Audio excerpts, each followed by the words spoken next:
Which brings me finally to Shadur Sanders, a favorite subject of mine because he's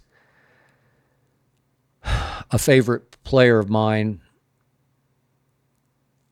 without a real home, without a real opportunity, without real hope that he so deserves. Again, he should have been the first overall pick in the draft.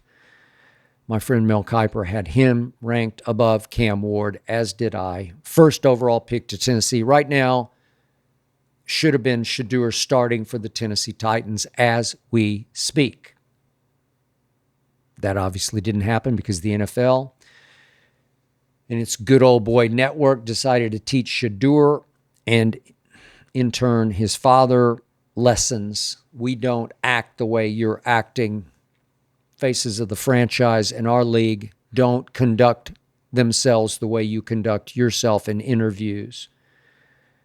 Yeah, he was brash. He was outspokenly brash. He was a little arrogant. I get it. He said some things he probably shouldn't have said to some NFL GMs and scouts and coaches that he shouldn't have said to. And they made him pay. Word was passed around. I'm not saying there was an official memo sent out. Don't draft Shedeur. I heard all kinds of things about he doesn't have the arm strength. Baloney. He's got plenty. He's got every bit the arm that Tom Brady ever had. By the way, speaking of Brady, now that you know that he's wearing a headset for the Las Vegas Raiders, of which he owns 5%, that's a big chunk, $400 million worth. But now that you know he's that actively involved from day to day with the Raiders, you don't think it was his word that was the bond in Las Vegas for not taking Shedeur? They had 7 chances to take Shedeur before Cleveland finally took him in the 5th round. 7 chances. And Tom Brady's Raiders passed 7 times on Shedeur Sanders. Outrageous. Biggest shame I've ever experienced in all my time covering NFL drafts was Shedeur falling to the 5th round. It's just wrong. But now maybe there's a glimmer of hope provided by his father. So before the draft, Shedeur and Dion did have dinner with Jimmy Haslam, the owner of the Cleveland Browns. And even though they didn't want to go to the Browns in the first round, the sorry-ass Browns, they did like Jimmy Haslam, and he liked them. And Jimmy would love to rub elbows on the reg with Dion and, in turn, his son. Jimmy Haslam loves publicity, and he knew that once the 5th round hit, that if he told his GM and his head coach, we are taking Shedeur here, that it would cause quite a big publicity splash. You can call it a publicity stunt, if you will, but Jimmy Haslam took Shedeur. Kevin Stefanski wanted 0 to do with Shedeur Sanders. They had already taken 50 slots earlier, Dylan Gabriel. I'm going to tell you again about Dylan Gabriel. I watched him a lot at Oklahoma. He's a little better than Tua, and he's right out of the Tua mold from Hawaii. Left-handed, short, 5'11", 205-ish, accurate. He's better than Tua, but he's not better than Shedeur. FanDuel is getting you ready for the NFL season with an offer you won't want to miss. New customers can bet just $5 and get $300 in bonus bets if you win. That's right. You can pick a bet $5, and if it wins, you will unlock $300 in bonus bets to use all across the app.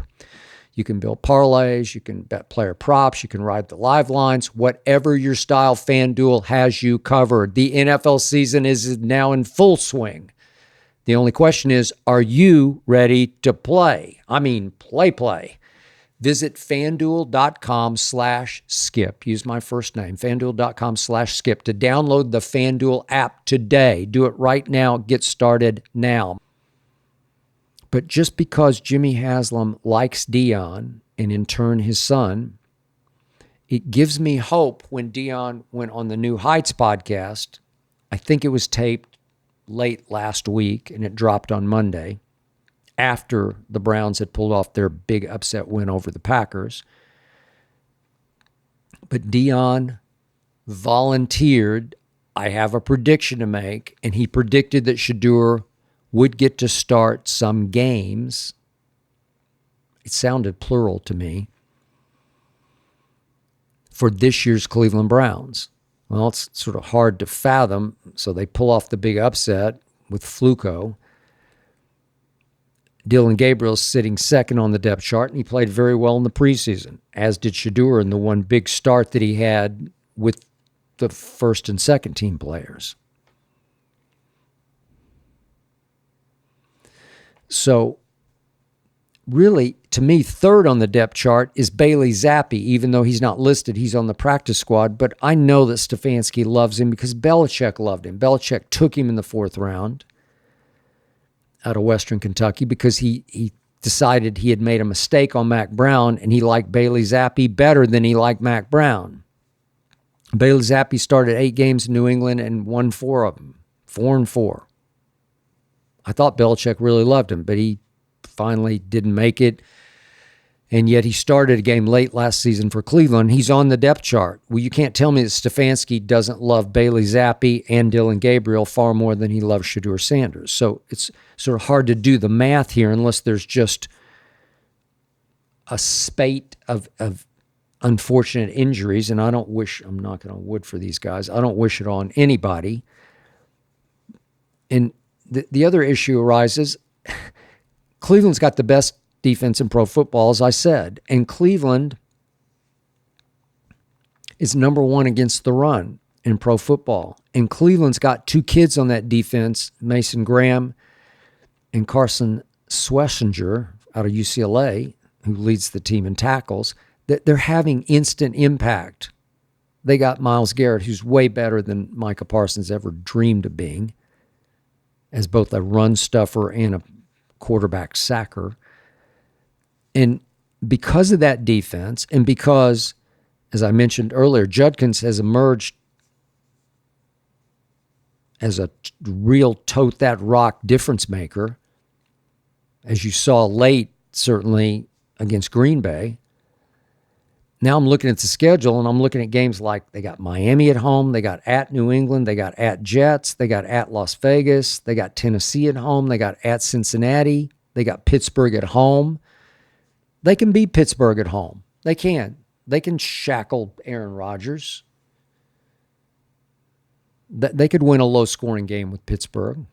They're that good. They're a legit defense. It's the best defense in pro football. So my point to you is, what if Fluco keeps putting up 14 or 17 points and they start winning some of these games? They could easily, they're now 1-2, obviously. Well, I count 1, 2, 3, 4, 5, 6, 7. I got 7 more games. What if they got to 8 wins? That'd be a hellacious year. That would save Stefanski's job. You don't think Stefanski wants to save his job? So it's hard, realistically, to see how Shadur is going to start games for this team and this head coach unless the owner steps in and says, no, Shadur will start. And trust me, Jimmy Haslam is capable of doing just that. Well, I'm going to say it again.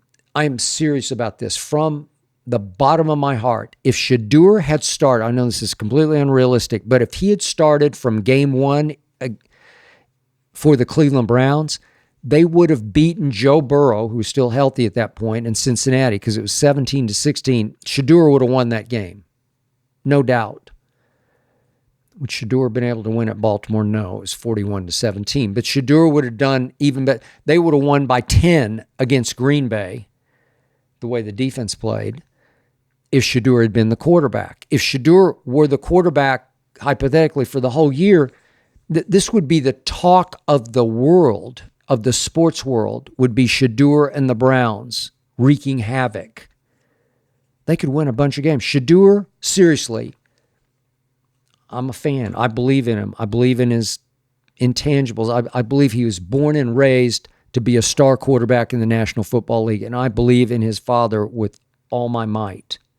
I know him, and I believe in him, and I trust him, and he believes his son is bona fide, star quality NFL starting quarterback.